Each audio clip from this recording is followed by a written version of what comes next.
Hello students, welcome back to my YouTube channel let's do it. तो आज हम करेंगे क्लास 10 के एक्सरसाइज R6 का मेंसुरेशन, जो कि क्वेश्चन नंबर 12 है। The length of one diagonal of a parallelogram is 86 meter and the length of the perpendicular drawn from any one of the remaining vertices to the diagonal is 36 meter. Find area of parallelogram। तो यहाँ पे दिया है length मतलब लंबाई दे दिया गया है। समांतर चतुर्भुज दिया गया है। कितना? समांतर चतुर्भुज के कर्ण की लंबाई 86 मीटर है और शेष दो शीर्ष बिंदुओं में से किसी एक बिंदु पर खींचे गए लंब की लंबाई कितना दिया गया है? 36 मीटर हो तो समांतर चतुर्भुज का क्या निकालना है? क्षेत्रफल निकालना है। तो सबसे पहले देख लेते हैं यहाँ पर द लेंथ ऑफ डायगोनल, मतलब एक पर पैरेललोग्राम दे दिया गया है। पैरेललोग्राम मतलब समांतर चतुर्भुज। तो यहाँ में पहले पैरेललोग्राम बना लेते हैं। तो यहाँ में बनाते हैं पैरेललोग्राम। मैंने बताया है, प्रॉपर्टीज दिखा दिया है, आप लिंक में डिस्क्रिप्शन बॉक्स में जाके देख सकते हैं, लिंक मैंने दिया है। अब यहाँ पर पैरेललोग्राम में क्या होता है कि इसका साइड ये इसका पैरेलल होता है, ये वाला इसका पैरेलल होगा, ये इसका पैरेलल और ये इसका पैरेलल होता है। अब यहाँ पर देखते हैं, अब इसमें दिया गया है लेंथ ऑफ वन डायगोनल, मतलब एक डायगोनल दे दिया गया। डायगोनल मतलब विकर्ण, क्या? कर्ण या विकर्ण बोलते हैं हिंदी में। तो यहाँ पर इसका लंबाई दे दिया गया है कितना?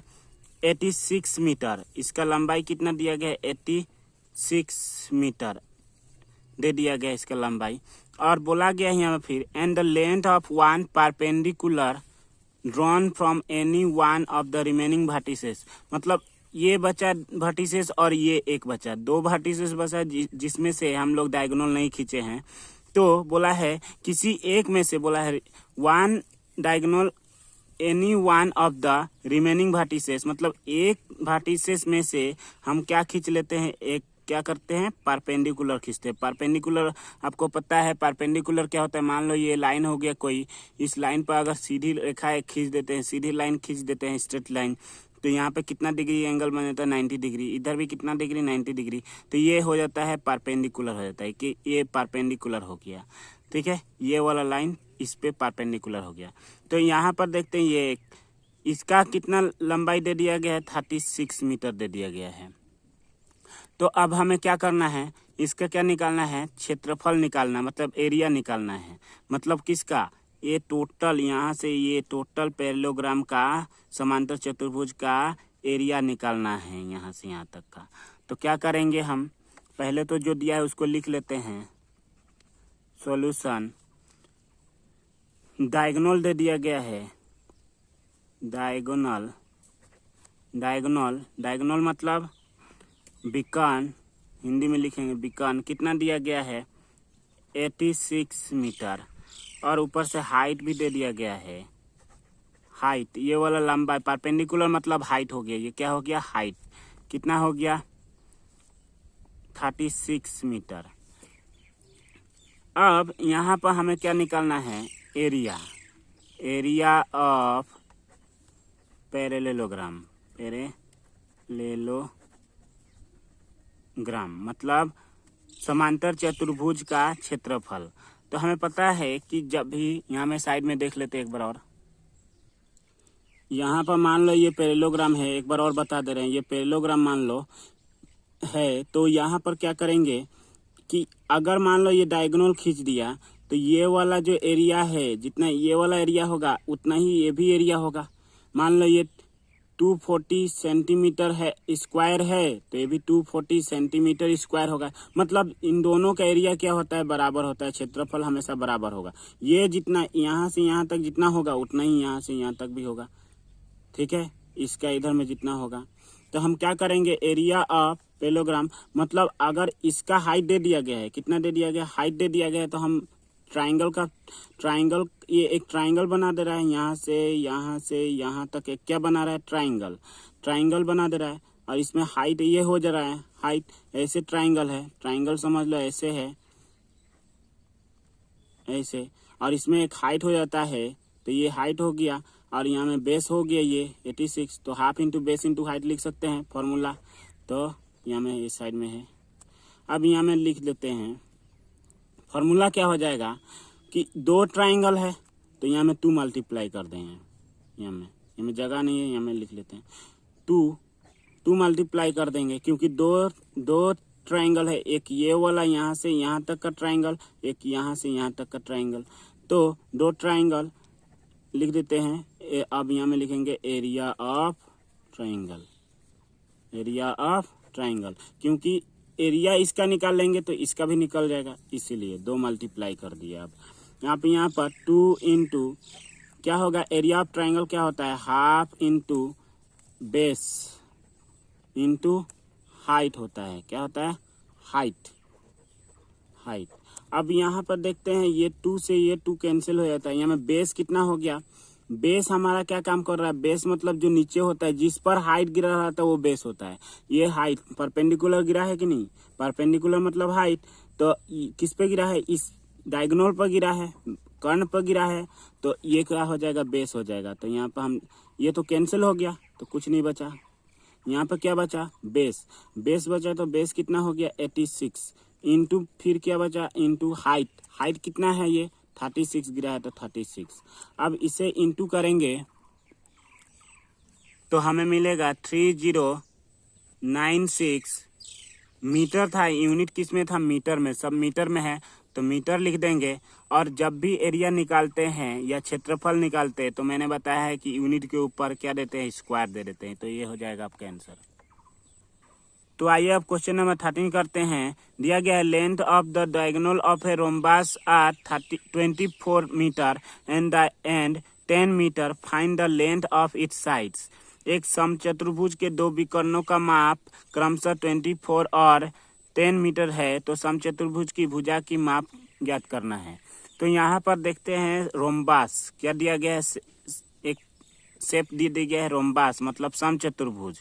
तो समचतुर्भुज मैंने बताया है, आप फिर देख सकते हैं लिंक डिस्क्रिप्शन बॉक्स में। तो समचतुर्भुज क्या होता है, रोम्बस क्या होता है, जिसमें सभी साइड बराबर होते हैं, ये साइड ये साइड ये साइड ये साइड, सभी साइड बराबर होंगे। मान लो ये 7 है तो ये भी साइड 7 होगा, ये भी 7 होगा, ये भी 7 होगा, मतलब सभी साइड क्या होंगे, इक्वल होंगे। तो और यहाँ पर ये जो एंगल होता है 90 डिग्री का नहीं होता है। अगर 90 डिग्री होता है तो वो क्या हो जाता है, वर्ग हो जाता, मतलब स्क्वायर हो जाता। इसमें भी तो स्क्वायर मतलब यहाँ में देख लो स्क्वायर जो होता है इसमें भी सभी साइड क्या होते हैं, इक्वल होते हैं। लेकिन यहाँ में एंगल कितना डिग्री का होता है, 90 डिग्री, ये भी 90 डिग्री, ये भी 90 डिग्री, ये भी 90 डिग्री। और यहाँ पर जो ये डायगोनल होता है, डायगोनल भी हमेशा इक्वल होते हैं। लेकिन यहाँ पे क्या होता है कि सभी साइड बराबर होने के बावजूद भी यहाँ पे एंगल क्या होता है, बराबर नहीं होता है। ये एंगल जो है 90 डिग्री नहीं होता है, यहाँ में 90 डिग्री होता है, इसलिए ये अलग अलग हो जाते हैं, डिफरेंट हो जाते हैं। तो अब देखते हैं यहाँ पर किसका विकर्ण दे दिया गया है, मतलब डायगोनल्स दे दिया गया, डायगोनल दे दिया गया है। एक यहाँ से यहाँ तक खींच लेते हैं, एक यहाँ से यहाँ तक खींच लेते हैं। और डायगोनल दे दिया गया है एक 24, मान लो ये 24 दे दिया है 24 मीटर, और एक मान लो 10 दे दिया गया है, कितना 10 मीटर दे दिया गया है, 10 मीटर।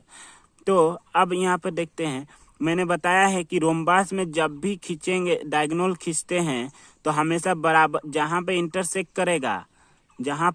इंटरसेक्ट करेगा वो हमेशा बराबर भागों में बांटता है। मतलब ये 24 है तो 24 है तो मतलब ये यहाँ से यहाँ तक का आधा कितना हो जाएगा, 12, ये भी 12 हो गया, यहाँ से यहाँ तक भी क्या हो जाएगा 12।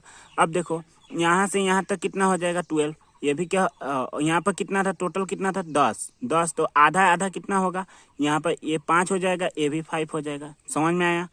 तो यहाँ से यहाँ तक आधा हमेशा क्या होता है, बराबर, ये भी आधा बराबर भागों में बांट देता है।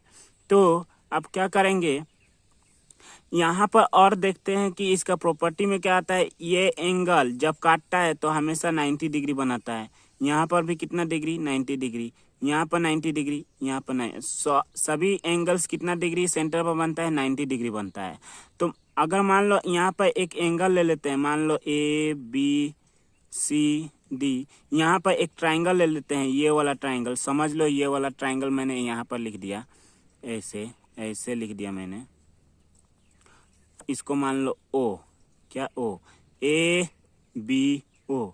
तो यहाँ पर कितना डिग्री का एंगल है? 90 डिग्री का। तो 90 डिग्री का आगे वाला साइड सबसे बड़ा होता है, हमेशा आपको पता होगा, पाइथागोरस थ्योरम पढ़े हैं। जब भी एक एंगल 90 डिग्री का बनता है एक ट्राइंगल में, तो ये क्या कहलाता है? Right angle. और उसका आगे वाला साइड जो एंगल 90 डिग्री है, उसका आगे वाला साइड हमेशा बड़ा होता है, मतलब वो हाइट हो जाता है, एच हो जाता है, हाइपोटेनस, हाइट नहीं हाइपोटेनस हो जाता है। अब यहाँ पे दे दिया गया, मान लो ये वाला साइड कितना था? 12, यहाँ से यहाँ तक 12 था, और ये कितना था? 5 था। तो दो साइड दे दिया गया, तो थर्ड साइड निकाल सकते हैं पाइथागोरस थ्योरम के अनुसार। तो पाइथागोरस अगर थ्योरम आपको पता नहीं है तो मैं बता दूंगा बाद में वीडियो बना के। तो यहाँ पर आप देख लीजिए, पहले जो दिया है उसको लिख लेते हैं। यहाँ पर दिया गया है डायगोनल कितना दिया है? डायगोनल फर्स्ट कितना? डायगोनल 1 कितना दिया गया है? मान लो 24 मीटर। डायगोनल 2 दे दिया गया है कितना? डायगोनल 2 10 मीटर दे दिया गया है। अब यहाँ पर लिखना है, हमें क्या निकालना है? साइड निकालना है। क्या? ये साइड निकालना है, ये साइड। तो ये साइड मतलब क्या? सभी साइड बराबर होते हैं, तो एक साइड निकाल लेंगे तो साइड निकल जाएगा। तो ये साइड कैसे निकालें? तो देखते हैं, यहाँ पे ये ट्राइंगल बन रहा है, तो ये ट्राइंगल में से पाइथागोरस थ्योरम लगा देते हैं। तो ये बड़ा, ये क्या कितना है? 12 है, 12 है, ये 5 है, तो ये साइड निकाल सकते हैं। कैसे निकल जाएगा? पाइथागोरस थ्योरम के अनुसार। तो इन ट्राइंगल ABO, मतलब ABO त्रिभुज से हिंदी में हो जाएगा। तो यहाँ पर क्या हो जाएगा? सबसे बड़ा साइड देखते हैं कौन सा। मैंने बोला जो हम 90 डिग्री बनता है वो सबसे बड़ा, उसका आगे वाला सबसे बड़ा साइड। इसके आगे वाला साइड क्या है? AB।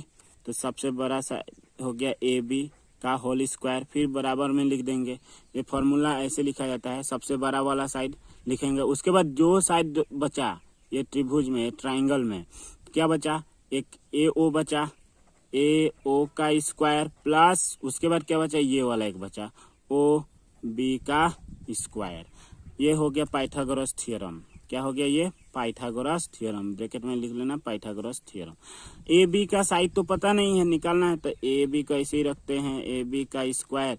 अब यहाँ में AO कितना है? AO का वैल्यू कितना है? आधा कर दिया तो 12 हो गया, तो 12 का स्क्वायर, प्लस OB कितना है? OB का कितना है? 5 का स्क्वायर। तो अब 12 का स्क्वायर करते हैं। 12 का स्क्वायर कितना होता है? 144, प्लस 5 का स्क्वायर कितना होता है? 25। अब दोनों को जोड़ते हैं, ऐड करते हैं, तो कितना हो जाएगा? 169 हो जाएगा। और यहाँ पे बचा था क्या? AB का स्क्वायर। यहाँ पर भी बचा AB का स्क्वायर। अब स्क्वायर हटाएंगे तो अपोजिट साइड में क्या जाता है? रूट जाता है। इधर में क्या हो जाएगा? रूट हो जाएगा। तो अपोजिट साइड में ये वाला स्क्वायर हटा देते हैं। देखो हटा दिए मैंने। तो यहाँ में क्या हो जाएगा? रूट आ जाएगा 169। तो 169 किसका स्क्वायर है? 169 13 का स्क्वायर है। तो AB आ गया कितना? 13। मतलब AB कितना आ गया? 13। ये आ गया 13। तो मैंने बताया सभी साइड क्या होते हैं? इक्वल। तो ये 13, तो ये भी 13 हो जाएगा, ये भी 13 हो जाएगा, ये भी 13 हो जाएगा। तो अब हम लास्ट में लिख देंगे, तो साइड में लिखेंगे length of side of rhombus equal to 13 metre. ये हो जाएगा आपका आंसर।